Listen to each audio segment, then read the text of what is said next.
Sa kontabi si Maaki World Resources Institute, una organización global dedicada a atender retos urgentes de sostenibilidad. Presidente del World Resources Institute, escucha el discurso del primer ministro Mike Mann, representando el reino de 70 sesión regular de Asamblea General de Naciones Unidas. El debate está con para lograr meta de desarrollo sostenible que Naciones Unidas ha señalado. A meta sostenible tiene una relación evidente con el cambio de clima y te exige manejo y liderazgo inteligente, según el presidente de WRE.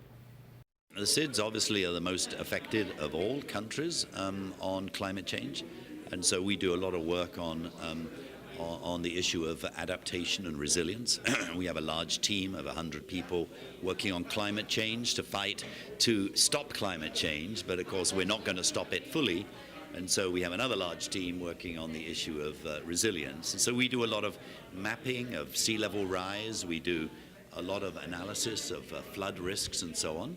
We do a lot of analysis of the costs of climate change on vulnerable countries. But then we spend most of our time trying to figure out what to do with it.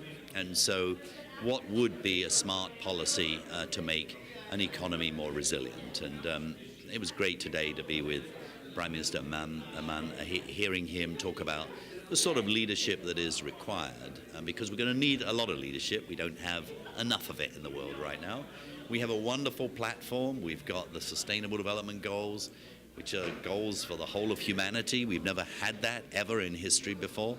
We've also got the Paris climate deal. We've never had a deal that's universal before. So we've got a wonderful platform, but actually implementing these things is going to be exceedingly difficult. And as the Prime Minister said today, it needs leadership, and it's great to see the leadership that he and some of the others around the table are giving.